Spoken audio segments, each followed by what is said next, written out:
ሄክተር ናይ ኣስማትን ሰባት ናይ ምትላልን ክእለት ኣለኒ ኢሉ ስለ ዝኣምን ኩሉ ግዜ ናይ ሰርከስ ፕሮግራም ክዳሎ ከሎ ኣስማት ከርኢ ዝፍትን ክኸውን ከሎ ሕጂ ንኸቕርቦ ዝፍትን ዘሎ ግን ብዙሓት ቅድሚ ሕጂ ዘቕረብዎ ታራ ኣስማት ስለ ዝኾነ ነዚ ኩሉ ሰብ ዝፈልጦ ካሊእ ስራሕ ተሃልዩካ ተዳሊኻ ንዓብ ምባል ይባርርዎ እሞ ኣዝዩ ሓዚኑ ዳኸደ ከሎ ኣጋጣሚ ኣብ መንገዲ ሰብ ዝለመዳ እንስሳ ዘገዳም ዝሽየጣሉ ድንኳን ስለ ዝረኣየ ናብቲ ድንኳን ይኣቱ። ሄክተር ናብቲ ድንኳን ምስ ኣተወ ነቲ በዓል ድንኳን ናብ ቆዊዒ ኣትዩ ምሳይ ኣስማት ክሰርሕ ዝኽእል እንስሳ ተሃልዩካ ምፀለይ ይብሎ እሞ ሽዑቲ ወዲ ናይ ብዙሓት እንስሳት ሽሙ እንዳፀወዐ ዳማረፆ ከሎ ሃንደበት ኣብ ውሽጢ ፍልይ ዝበለ ደርፊ ስለ ዝሰምዐ ናብ ውሽጢ ኣቱ።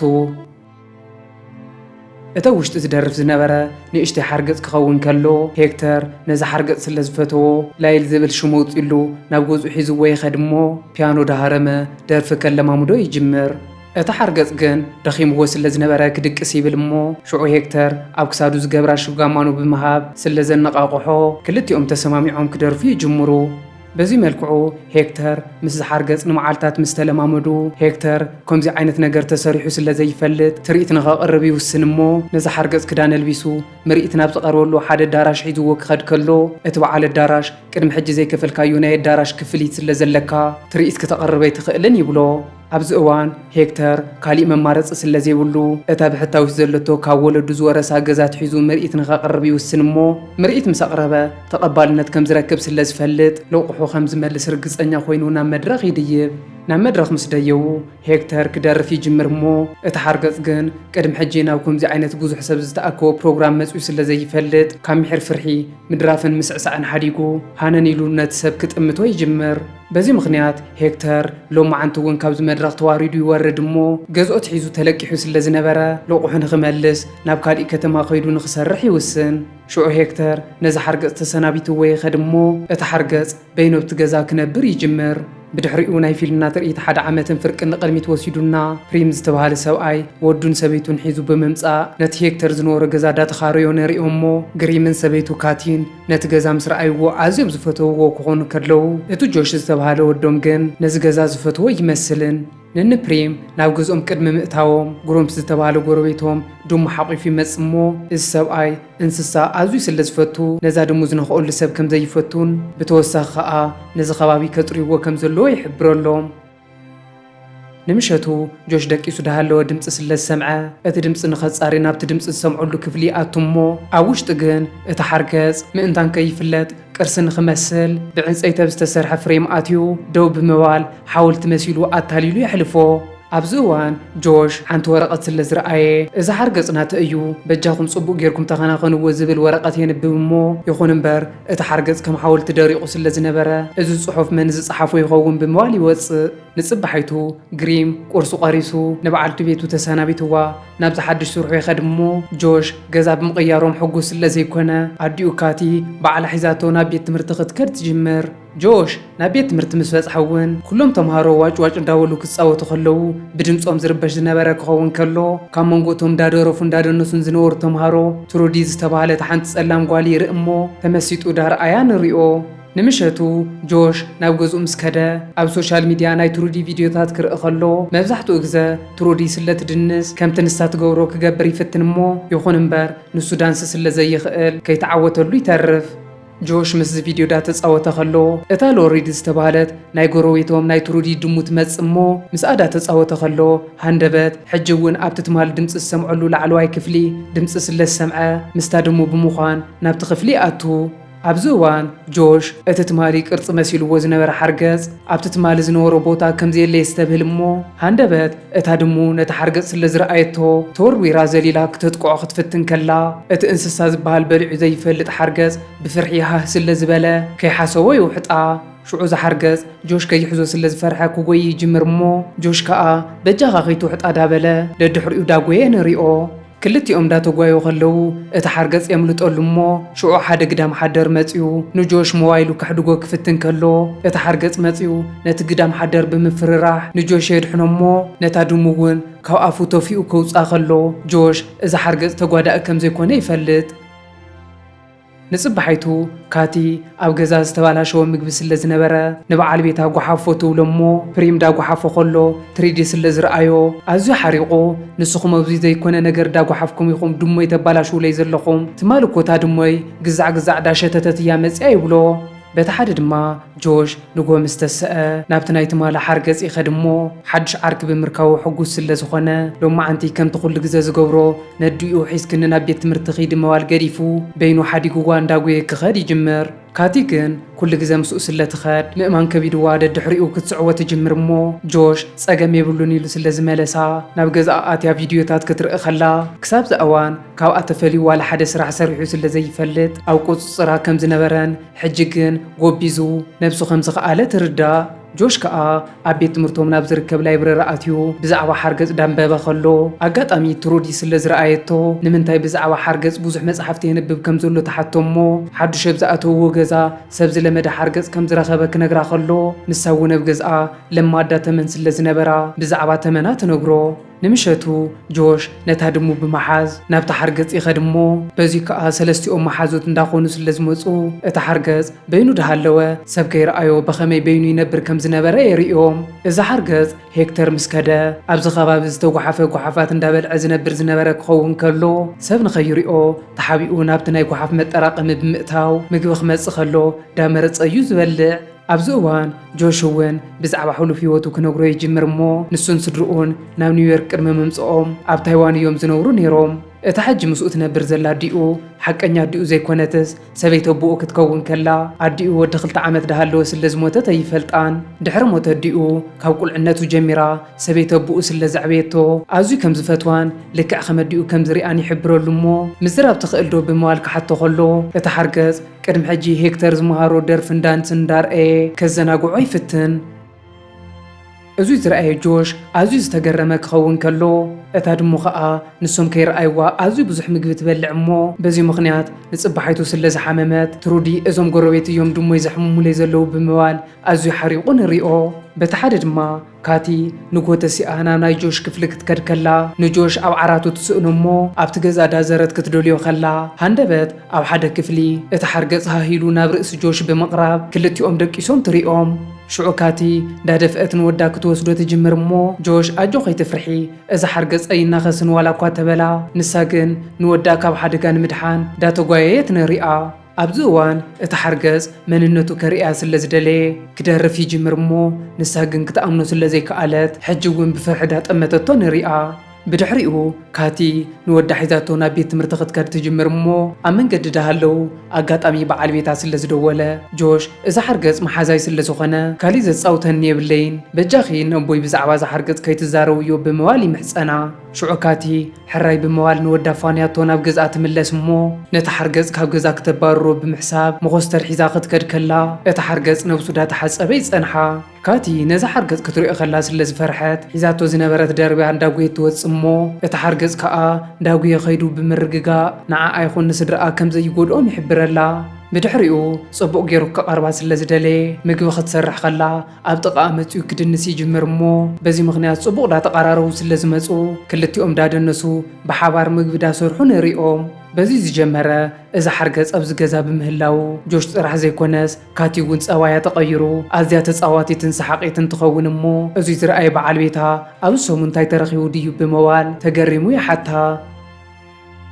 በቲ ሓደ ድማ እቲ ትሪደ ዝተባሃለ ጎረቤቶም ድሞ ይተሓምም ዘላ እዞም ሓደሽቲ ዝኣተዉ ጎረቤት ዘየድሊ ጓሓፍ እንዳብልዕዋ እዮም ኢሉ ስለ ዝኣመነ ናብቶም ጎረባብቱ ዝርኢ ሕቡእ ካሜራ ይገጥም እሞ በዚ ካሜራ ተጠቂሙ ክከታተሎም ይጅምር በቲ ሓደ ድማ ካቲ ኣብ ናይ ዕረፍቲ ሰዓቶም ፒዛ ብምግዛእ ንስድራኣ ትጋብዞም እሞ እዙይ ዝረኣየ በዓል ቤታ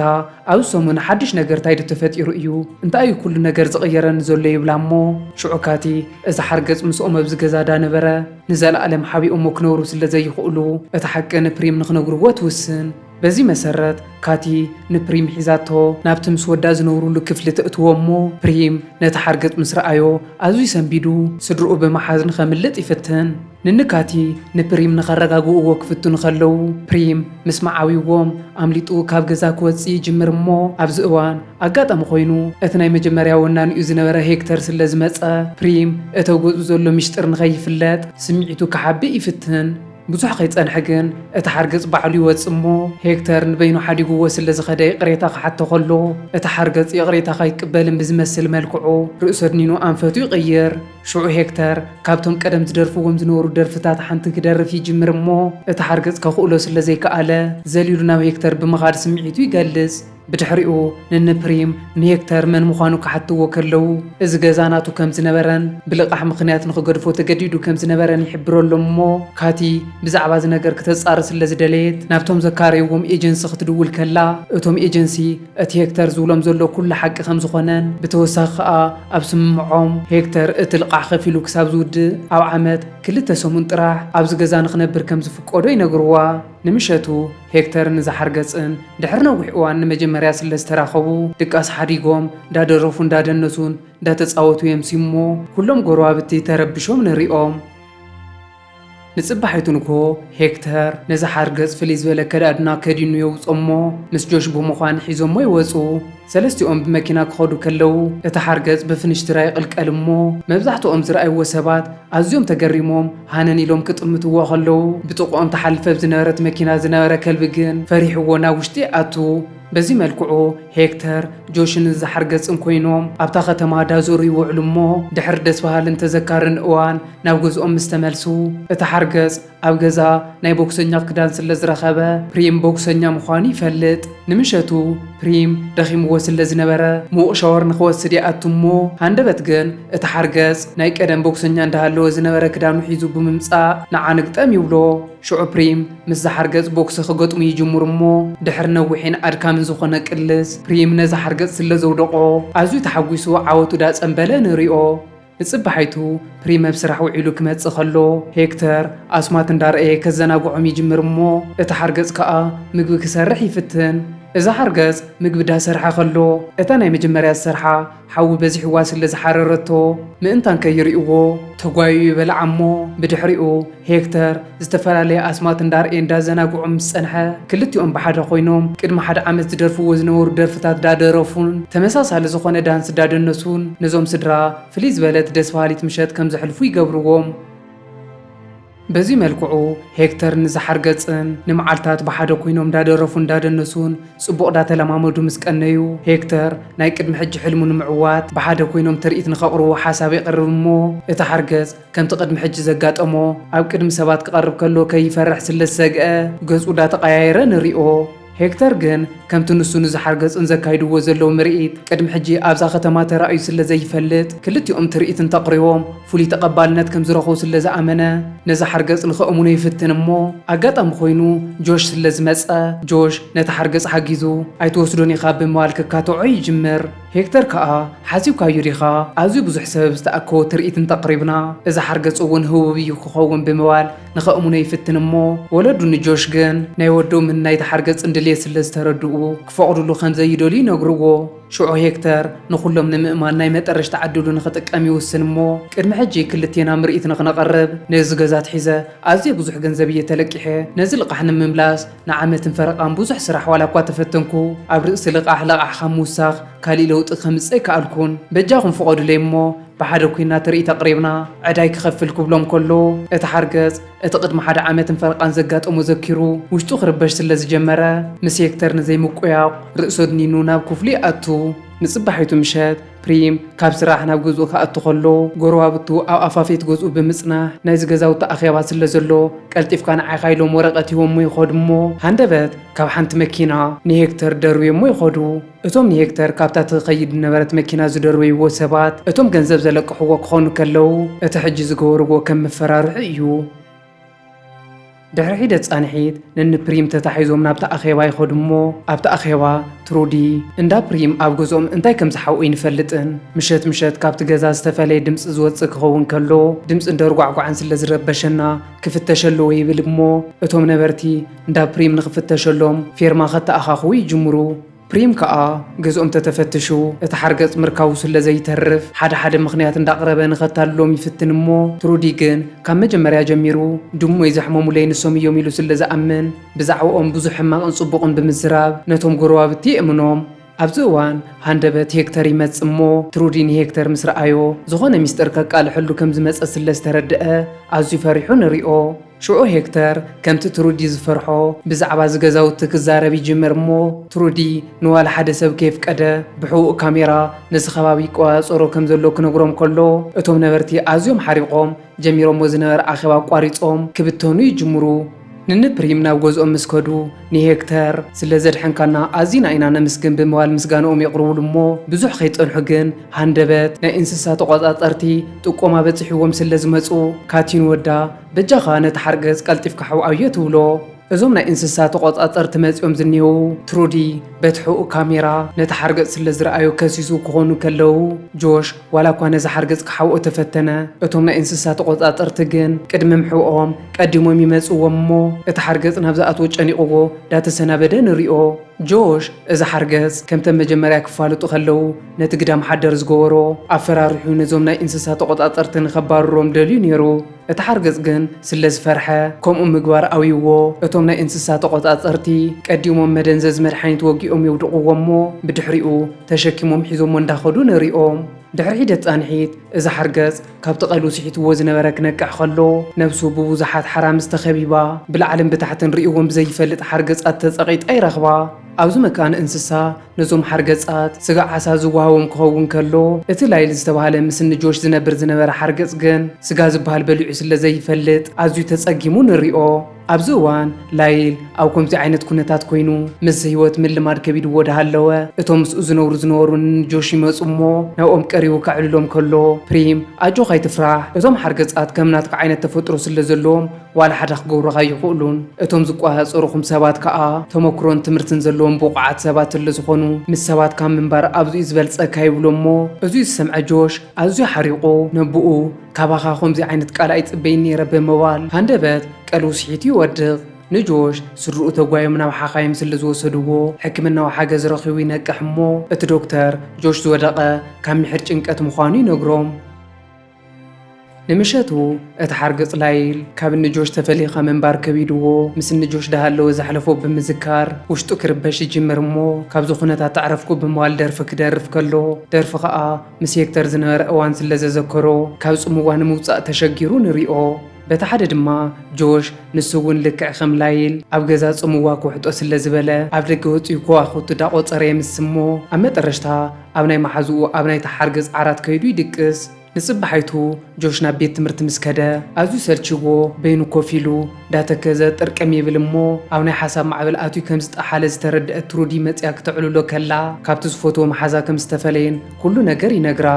ጆሽ ቅድሚ ምስ ሓርገፅ ምፍላጡ ብፅምዋ ዝተዋሓጠ ጥርቅም ባህሊ ቆልዓ እዩ ነይሩ። ምስ ላይል ምስ ተፋለጠ ግን ኩሉ ነገር ተቐይሩ ሰሓቅን ተፀዋትን ኮይኑ ዝነበረ ክኸውን ከሎ ሕጂ ከዓ ካብኡ ብምፍላዩ ኣዝዩ ይሓዝን እሞ እዙይ ዘስተበለት ትሩዲ ኣጆኻ ብቐሊሉ ተስፋ ይትቑረፅ እዚ እኮ ናይ ዓለም መጠረሽታ ኣይኮነን እንተፅዒርካ ዳግማይ ምስ ላይል ዘይትራኸበሉ ዕድል የለን ብምባል ተበረታትዖ። ንምሸቱ ጆሽ ምስ ስድርኡ ድራር በሊዑ ምስ ወድኡ ጓሓፍ ንኽጉሕፍ ንደገ ይወፅእ እሞ ሄክተር ኣብ ደገ ተሓዊኡ ፅቡዮ ስለ ዝነበረ ናብኡ ቀሪቡ እንታይ ክገብሩ ከም ዘለዎም ክምዕዶ ይጅምር። ሄክተር ነቲ ሓርገፅ ካብቲ መካነ እንስሳ ክሰርቆ ስለ ዝደለየ ንምንታይ ብሓደ ኮይና ዘይንሰርቆ ይብሎ እሞ ጆሽ ግን እቲ መካነ እንስሳ ብዋርድያታት ስለ ዝሕሎ በቐሊሉ ክስራቕ ከም ዘይኽእል ኣሚኑ ተስፋ ቆሪፅዎ ሓዲግዎ ክኸድ ክብል ከሎ ሄክተር ልክዕ ሰዓት 4 ኣብቲ መካነ እንስሳ ንራኸብ ኢልዎ ይኸድ። ሽዑ ሄክተር ሰዓት 4 ምስ ኮነ ንጆሽ ክፅበዮ ይጅምር እሞ ስለ ዝደንኮዮ ኣብ መጠረሽታ ተስፋ ቆሪፁ በይኑ ንኽኣቱ ይውስን። ሄክተር ነቲ ሓርገፅ ንኸፍትሖ ናብቲ መካነ እንስሳ ምስ ከደ እቲ ዋርድያ ከይረኣዮ ኢዱ ናብ ማዕፆ ይኣስሮ እሞ እቲ ዋርድያ እንታይ ትገብረለኻ ኣብዚ ክብሎ ከሎ ሓድሽ ኣስማት ክፍትን ከይፈለጥኩ እዩ ተዓፂኒ በጃኻ ሓግዘኒ ብምባል ንኽፈትሖ ይሓቶ። ሽዑ እቲ ወዲ ሓቂ መሲልዎ ተቆሊፉ ዝነበረ መፍትሑ ይኸፍተሉ እሞ ሄክተር ከዓ ተጓዩ ተገልቢጡ ነቲ ዋርድያ ብምእሳር ናብ ውሽጢ ይኣቱ። ሄክተር ናብ ውሽጢ ምስ ኣተወ ነቲ ሓርገፅ ላይል እንዳበለ ክፅውዖ ይጅምር እሞ ብዝሕዝን መልክዑ ግን ካሊእ ሓርገፅ ስለ ዝወፀ እዚ ሓርገፅ ናብኡ ዳቀረበ ዳፈራርሖ ንሪኦ። ኣብዚ እዋን እቲ ምስ ላይል ዳግማይ ክራኸበ ይክእልን ኢሉ ኣሚኑ ተስፋ ቆሪፁ ዝነበረ ጆሽ ይመፅእ እሞ ንላይል ክሪኦ ከሎ ላይል በቲ ዘጋጠመ ሓሪቑ ናብኦም ክቐርብ ስለ ዘይደለየ ርሕቕ ኢሉ ዶብ ይብል። ሽዑ ሄክተር ካብቲ ሓደ ሓርገጽ እንዳምለጠ ናብ ላይል ብምቕራብ በቲ ዝሓለፈ የቕሬታ ክሓቶ ይጅምር እሞ እቲ ኩሉ ዘጋጠመ ንዓኻ ኣብ ከምዚ ዓይነት ኩነታት ንኽትወድቕ ደሊና ኣይኮናን በጃኻ የቕሬታ ግበረልና ንሕና እውን ንኽነድሕደካ ብዙሕ ኢና ጽዒርና ብምባል ይምሕፀኖ ላይል ግን ካብኦም ምስ ተፈለየ ስለ ዝተጎድአ ዳግማይ ናብኦም ከይዱ ክህዝተ ስለ ዘይደለየ ሕጂ እውን ገጾ ዚሩ ጥርቅም ይብል እሞ እቲ ሓደ ሓርገጽ ንሄክተር ከጥቅዖ ክብል ጆሽ ንላይል በጃኻ ድሕኖ ይብሎ እሞ ላይል ሓሳቡ ቀይሩ ብጭራቱ ነዚ ሓርገጽ ብምህራም ንሄክተር የድሕኖ بدحريو سلستيوم تتحيزهم كابت مكان انسسا بموصا داغويو كملطو يجمر مو هاندبت ግን ኣብ ቅድሚኦም ፖላዊስ ጸኒሖም ደው ስለ ዘበልዎም ሄክተር ንጆሽ ኣነ ዝጎርኩ ገይረ ነዞም ፖላዊስ ክሕዘልኩም እየ ንስኹም ግን ኣምልጡ ይብሎ بدحريو ሄክተር ዘለዎ ኣስማት ተጠቂሙ ፍልይ ዝበለ ትኪ ይፈጥር እሞ እቲ ከባቢ ምስተዓፈነ ጆሽን ላይልን ካብቶም ፖላዊስ የምልጡ ጆሽን ላይል እንዳጎይ ዳምለጡ ኸለው ሃንደበት ናብ ሓደ ምርኢት ዝግበረሉ ቦታ ተኸይድ ኣውቶቡስ ይርኢ እሞ ሽዑ ጆሽ ሓደ ሓሳብ መጺሉ ኣብ ጥቑኡ ዝነበረት ሞተር ብምልዓል ንላይል ሒዝዎ ደድሕር ዛ ኣውቶቡስ ክኸድ ይጅምር ድሕር ነዊሕ ጉዕዞ ናብቲ ቦታ ክበጽሑ ምስ በሉ ጆሽ ናይታ ሞተር ፍሬኒ ኣውዮ እሞ ነዛ ሞተር ከጋጭዋ ኸሎ ዋላ እኳ ክልቲኦም ተወደቑ ይኹን እምበር ዋላ ሓደ ኸይኮኑ ተሲኦም ናብ ውሽጢ እቲ ምርኢት ዝግበረሉ ቦታ ንኽኣትዉ ዳፈተኑ ንሪኦም በቲ ሓደ ድማ ካቲ ወዳብ ገዛ ከምዚ የለ ተስተብል እሞ ንበዓል ቤታ ክትነግሮ ኸላ ፕሪም ናይ ስልኩ ጂፒኤስ ተጠቂሙ ወዶበይ ከም ዘሎ ይፈልጥ ጆሽ ንላይል ሒዝዎ ናብቲ ትርኢት ዝካየደሉ ቦታ ምስ በጽሐ በበይ ከም ዝኣቱ ይጨንቆ እሞ ኣጋጣሚ ኮይኑ ንትሩዲ ስለ ዝረኸባ ንኽትሕግዞም ይሓታ ሽዑ ትሩዲ እንዳመርሐቶም ተታሒዞም ናብ ውሽጢ ክኣቱ ይጅምሩ እሞ ኣብ መንገዲ ዝረኣይዎም ኩሎም ሰባት ንላይል ክሪእዎ ከለው ስለ ዝፈርሑ ጸግዕ እንዳሓዙ የሕልፍዎም ኣብ መጠረሽታ ጆሽን ላይልን ናብ መድረኽ ይኣትዉ እሞ ጆሽ ነዛ ሓርገጽ ንኸድሕን ናይ ግድን ህዝቢ ደራፊ ምዃኑ ከርኢ ስለ ዘለዎ ክደርፍ ይጅምር ላይል ግን ከምቲ ቅድሚ ሓደ ዓመትን ፈረቓን ዝኾኑ ሕጂ እውን ፈሪሑ ይጥርቅም ይብል እሞ እቶም ፖላዊስ ናብ ዘዳራሽ ኣትዮም ናብኦም ክጽጉዑ ስለ ዝጀመሩ ጆሽ እንዳሓረቐ ንላይል በጃኻ ክእለትካ ክተሪኦም ኣለካ ይብሎ ብድሕሪኡ ጆሽ ክጅምረሉ ደልዩ ይደርፍ እሞ ላይል እውን ብጎኑ መጺኡ ክደርፍ ስለ ዝጀመረ ኩሎም ዝረኣይዎም ተገሪሞም ዳጣቕዑሎም ንሪኦም እዚ ትርኢት ኣብ ሙሉእ ሃገር ብቲቪ ይረአ ስለ ዝነበረ ሄክተር ላይል ክደርፍ ብምርኣዩ ኣዝዩ ሕጎስ ኣብ መጠረሽታ ላይል መንነቱ ስለ ዘርእዮም እቶም ፖላዊስ ገዲፎሞ ብሰላም ናብ ገዝኡ ይኸድ እሞ ድሕሪ ሓደ ወርሒ ግን ግሩምፕ እዞም ስድራ ካብ መካነ እንስሳ ሓርገጽ ሰሪቖም እዮም ኢሉ ስለ ዝኸሰሰ ኣብ ቤት ፍርዲ ቀሪቦም ንሪኦም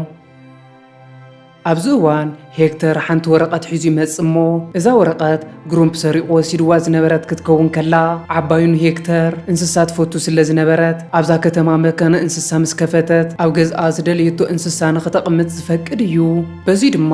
እቲ ዳኛ ላይል ምስኦም ንኽነብር ይፈቕደሎም እሞ ኩሎም ተሓጒሶም እንዳተሓቋቐፉ ንሪኦም ኣብ ናይ ፊልምና ናይ መጠረሽታ ትርኢት ድማ እዞም ስድራ ንኽዘናግዑ ንኽወፁ ይውስኑ እሞ ንላይል ምስኦም ክወስድዎ ከለው ሄክተር ግን ካልእ ሓድሽ ነገር ክርኢ ስለ ዝደሊ በይኑ ኣብ ድሕሪት ይተርፍ ኣብዚ እዋን ትሩዲ እቲ ሰብ ዝለመደ ተመን ሒዛትሉ ትመጽእ እሞ ነዚ ተመን ክተስልጥነለይ ትኽእል ዲኻ ክትብሎ ኸላ ሄክተር ሕራይሉ ዳተቐበላ ዳረኣና ፊልምና ትውዳእ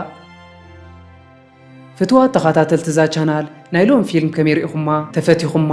ላይክ ሼር ሳብስክራይብ ምባል ከይትርስዑ ኣብ ቀጻሊ ብኻሊእ ፊልም ክሳብ ንራኸብ ሰናይ ኩኑለይ